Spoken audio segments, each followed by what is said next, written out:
All right, welcome to another episode of Shiny Things in Quarantine. I am your host, Lisa Mitchell, and I am so excited because today it's not just me.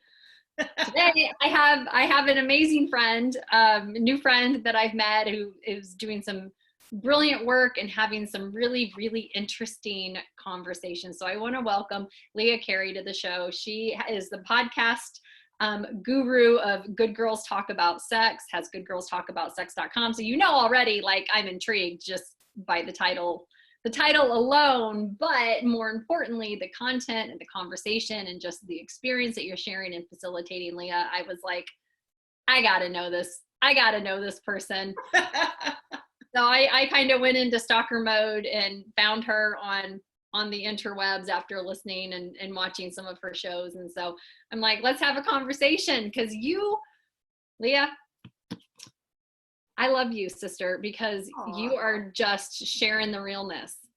And I appreciate that immensely. And I want you to have a chance to kind of introduce yourself here on Shiny Things and let us know kind of what you're about, what people can find when they connect with you.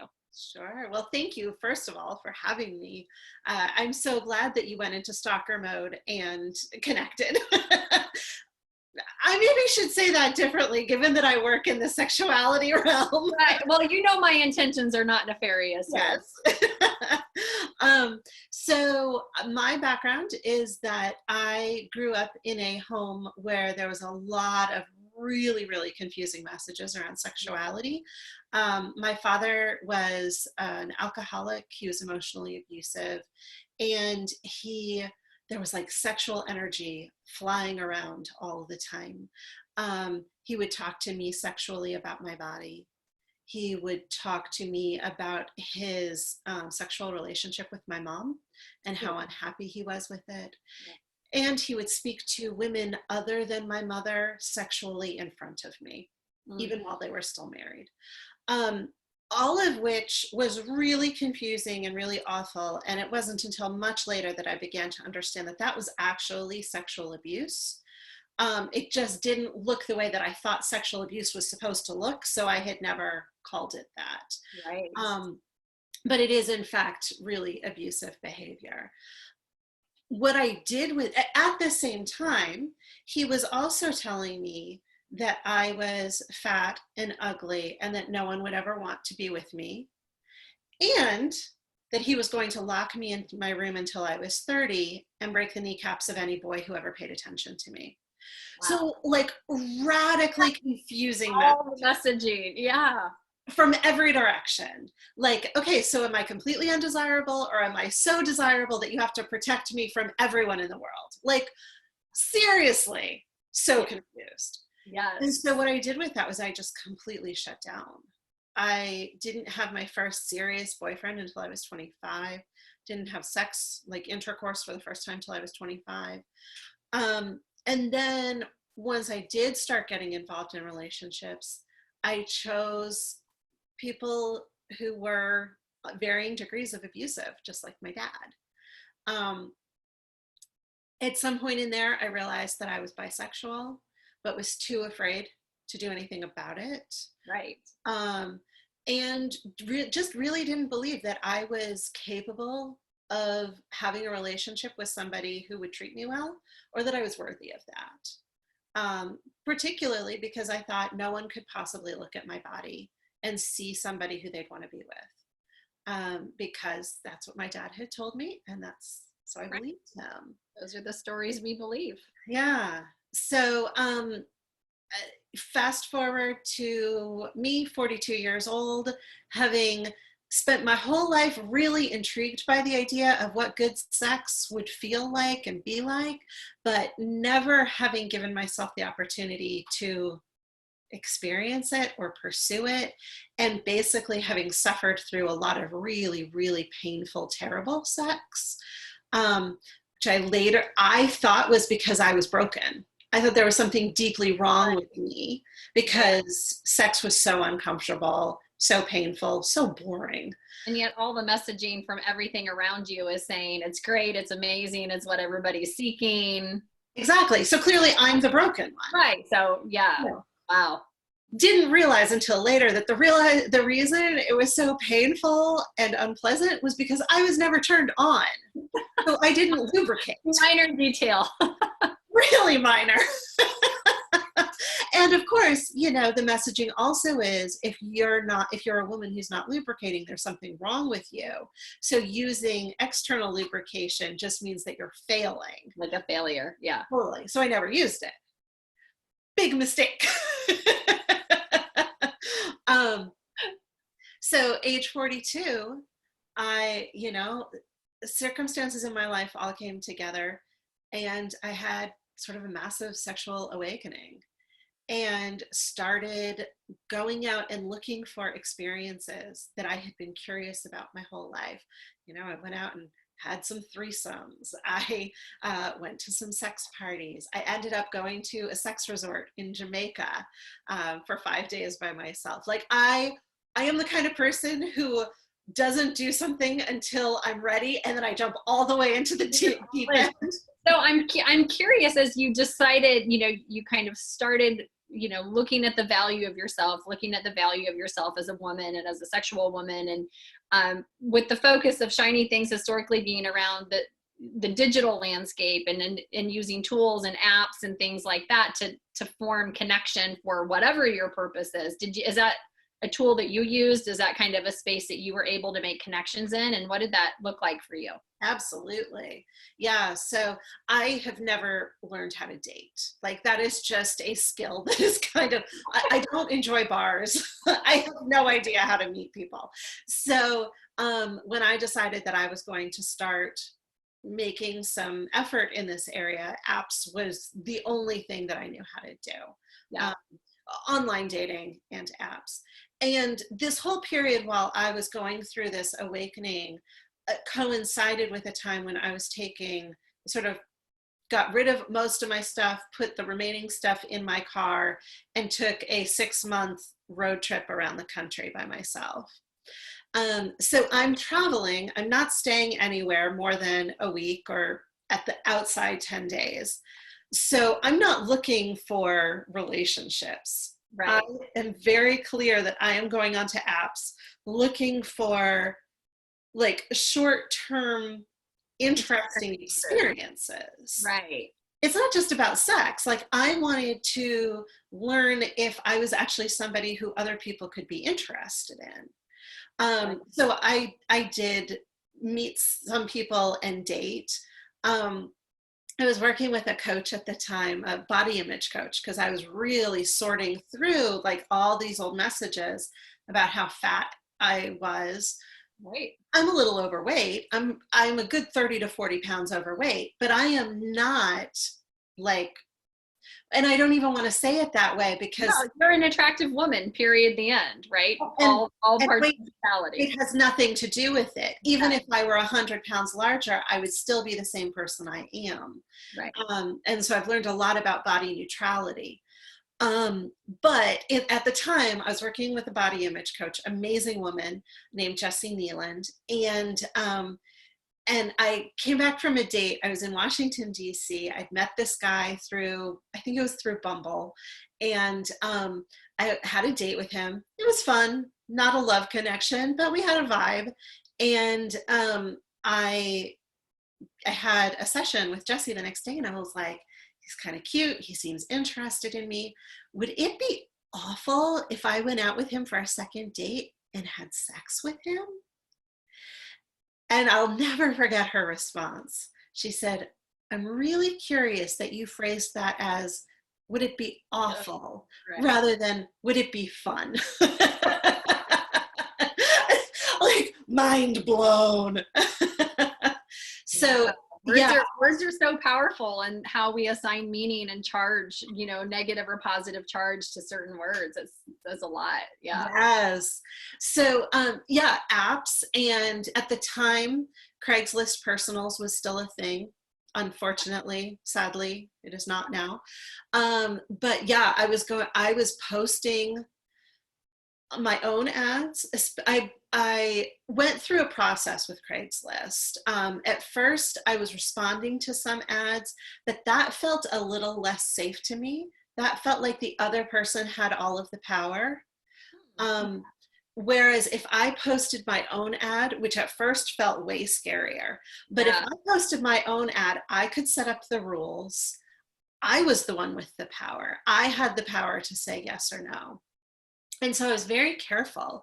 Like my vetting process included that I would make three, like I would put up an ad and have three sort of requirements. And they would be like, put this no, put this line as your subject line, include a photo, and I don't remember what the third one was, but something like some piece of information I wanted them to give me. It wasn't personal information. Right. But it was just that there's a human with good intentions on the other Yeah. end. Yeah. And if somebody didn't fulfill all three of those requirements, they immediately got removed, because I figure if I can't trust you to follow some simple directions, there's no way I'm going to trust you to take my clothes off with you. Like, Right. an absolute no-go. Standards, right? Like, Yeah, yeah, absolutely.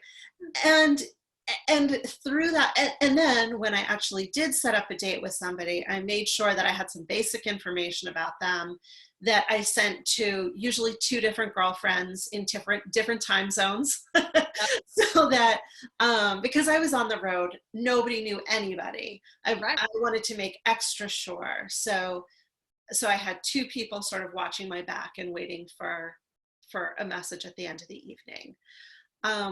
And in that way, I felt like I was doing a pretty good job with vetting. And honestly, I never had a real bad experience. I had some less than pleasant experiences just because people aren't always awesome at doing relationship and communication. But I never Right. got Yeah. into a situation that I felt was dangerous. Yeah. Well, I love that you were able to, a couple of things, you were very intentional about what you were looking for, which is where I think most people get frustrated, is because they haven't done the work to figure out, what am I looking for right now? And then for whatever reason, if they do, and it's not what they think is right or acceptable or works with their brand, their family brand, or their upbringing, then, they don't pursue it. That's a whole nother episode right there. But then also that I always joke that with apps, with dating with technology, you can always find exactly what you're looking for. And I think knowing what you want, first of all, and being honest with yourself, like, this is the type of experience, or this is a type of relationship, or this is the type of person I'm looking to connect with right now, is step one. And step two is being candid in your communication and how you articulate what you're looking for. So anyone who's interacting with you has basically full disclosure. Exactly. Right? That was part of my thing. I would always say, I'm on the road. I'm not here long term. This is maybe going to be 2 dates, 3 dates max. But then everybody knows the rules of engagement. You're playing the same game, and people can either opt in or opt out, but nobody feels like bait and switch, right? Which I think is where, having so many conversations that I do about people that are in connecting through the digital space, whether it's apps or DMs or however people are finding each other online, is that there's this feeling of betrayal or this feeling of disappointment just because they weren't clear up front about, what is it I'm looking for? What are the mechanics of this? What are the expectations that you should have? So you can make an informed decision to opt in or opt out. And sometimes it's a person making the request, and sometimes it's a person accepting that just didn't read the fine print, or was thinking, oh, well, maybe if we go out, they'll really, like we tell ourselves all these stories all the time. But I think what you're expressing is that you knew your intention, and you were very, very clear on that. And so your odds of finding an alignment with someone was so much higher and more fulfilling that way on both sides of the equation, which I think is really the fair way to interact online. Absolutely. And something that I hear from the women who I now work with is, I'm afraid that if I say I want a long-term relationship, that's going to scare them away. On the other hand, if they're just looking for experiences the way that I was, I hear people say, well, if I say I'm just looking for an experience, that's going to scare them away. It's like you can't win. No matter what you actually want, you think no one's going to show up to want it with you. Right. And what I have discovered is that the opposite is true. No matter what you want, no matter how vanilla, no matter how kinky, no matter what, no matter what you want, as long as you're clear about what you want, you can always find somebody who wants to participate in it with you. Yes, I love that. And that's like a hopeful message, I think, because I think the longer you're interacting, the longer you're on dating apps, I call it dating fatigue, right? Where you just don't even want to say hello to anyone because it just feels like work and it feels like disappointment but what I have found, and again from a communication standpoint, which is always my angle, it's like being like laser specific is just a great way to filter, because I don't think I think very few people's ultimate goal is to run numbers, right? I don't think most people's goal on those spaces or those apps is really like quantity. Yeah. We're all busy. Well, normally we are. Right? Maybe now. But I think it's really interesting that being laser specific is just filtering that the odds that you will connect with someone with the matching agenda are that much higher. But it takes work. You got to filter through and you've got to like really, and I think the part again that I applaud you for is like being forthcoming and not worrying about the judgment, not worrying. You don't want to be for everybody, right? Your goal is not 100. I hate to match with too many people because it's so much work, right? So I'm all about a good polarizing statement or a good, strong opinion on something that like either people are hell yeah, or they're like, oh no, and that's good. Like I want people to say no to me because I don't want to get down the road in something imaginary and find out there's misalignment. Totally. And I think part of what your story, thinking about right now, snapshot in time, it's Wednesday, May 20th of 2020 as we record this, and most of the country is in varying degrees of quarantine or lockdown or restrictions for public safety reasons due to COVID. And people are looking, I think, more carefully at how they're kind of self-evaluating, right? What do I want? Now that we've kind of had normal or busy taken away, it's like, who am I? What do I want? And then how do we make connections now? Like, what would be your advice for people that are in this space? And maybe you can't just go straight for a physical experience or even being in the same room with somebody. How do you see this process being tweaked or adjusted for the situation that we're in now? This is so challenging. I mean, one of the things I've been doing lately, and I think this is maybe how you found me, was through the COVID Confidential videos that I've been doing, where I'm interviewing people about what their experience of this lockdown is, around body image, around their libido, and around their getting their touch needs met. And so people who are single or dating are having a really, really hard time because they're not getting their touch needs met. Yeah. And so there could be a real push to just do something and make some kind of real quick commitment to somebody so that we can be in the same space together. And so that I can get touch. And the first thing I want to say is, if that's your inclination, there's nothing wrong with it. Is it ideal? No, it's not. But we are in a situation where a lot of people's touch needs are going unmet, and that can have some really serious mental and emotional ramifications.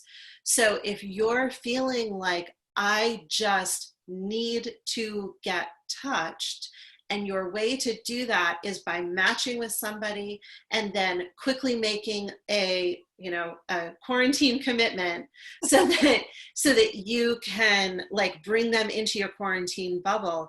I don't think there's anything wrong with that. Again, not ideal, not even something that I would necessarily recommend.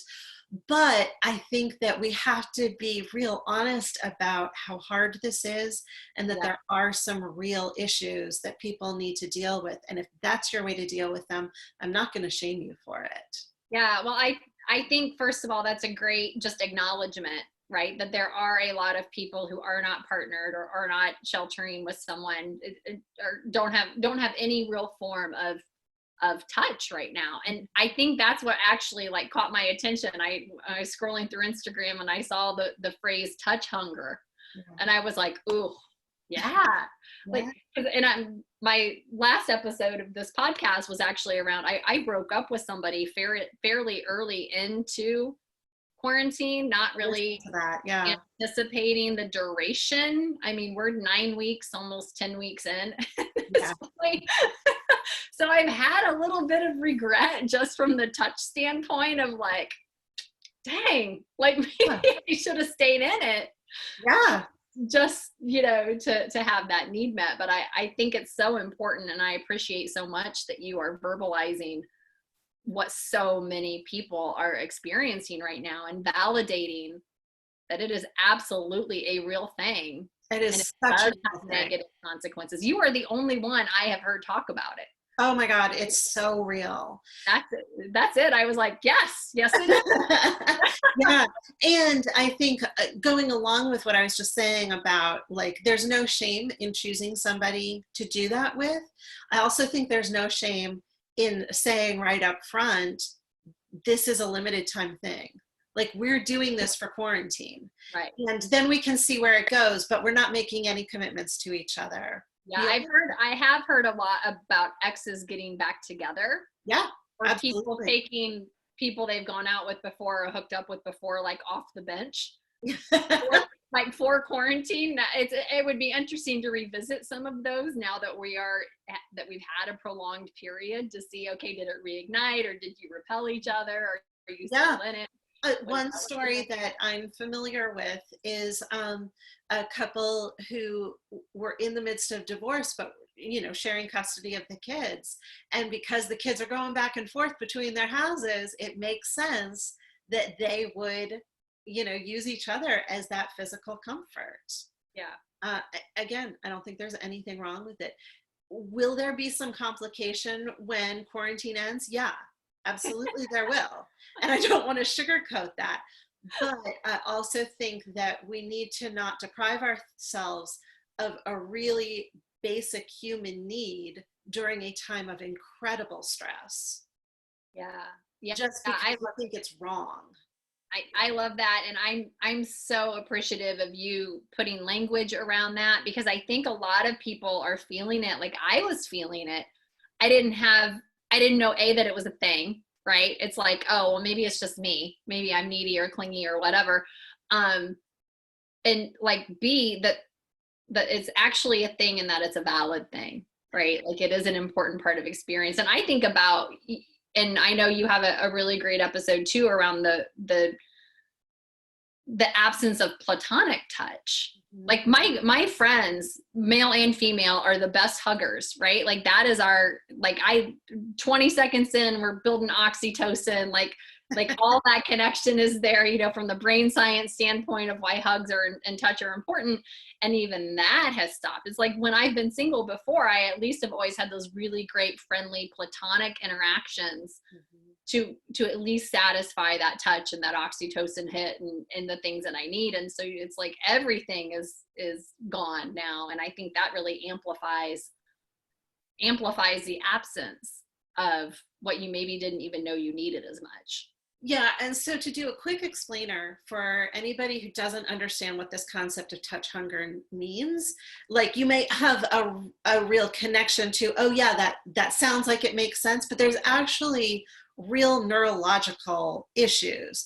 This is the reason why babies who are not held enough as babies go into a condition called failure to thrive, where they don't grow, where their brain connections their synapses aren't connecting the way that they would in a normal development. This is one of the reasons why prisoners who are in long-term isolation begin to develop real serious mental, emotional, neurological issues. It actually does things in your brain. Those hits of oxytocin that you get from being touched and from touching other people create connections and maintain connections in your brain. And if you go for long periods of time without that, it can have serious deleterious effects. I don't want to shame anybody who does not enjoy touch. Like, that's okay too, but that's a real personal experience. Yeah, I think it's the permission to pursue what you need to thrive is ultimately what I think people are struggling with, because there is some guilt around, well, should I even be trying to connect right now? And what is that, the risk threshold? And, like, people are all over the place on, I mean, something as simple as wearing a mask. What about, kissing somebody right now? Right. Like it's a real debate, and it's a real, like, internal and kind of interpersonal struggle that I think a lot of people are having, and just are looking for great resources. So I love the episode that you did on your show around touch hunger, and I was like, oh yeah, I'm like, we gotta talk, like we're in the same space. So I want to let you tell people where they can connect with you, where they can learn more about touch hunger and your experiences, and just everything I have had the opportunity and the blessing to connect with you on has been amazing and valuable. So where's the best place for people to connect with you to continue to learn and discover? Well, thank you. So the podcast is called Good Girls Talk About Sex. It's on all the major podcast networks. And that is me having one-on-one conversations with women about their sex lives. It's not an expert show. It's not people telling you how to have sex or anything. It's literally the conversations you would have with your girlfriends over a bottle of wine at midnight. Where all the best conversations happen. Exactly. So that's the podcast. Then I also have the YouTube series, which is COVID Confidential, Behind Closed Doors. That's a short-term series, but then I have plans for what the next YouTube series will be. It'll probably be later this summer, where I'm actually looking at scenes from television and movies that involve communication between characters around relationships and sex, and looking at those. And you can find me on Instagram and Facebook. So all three of those, YouTube, Instagram, and Facebook, are all Good Girls Talk. My website is leahcarey.com.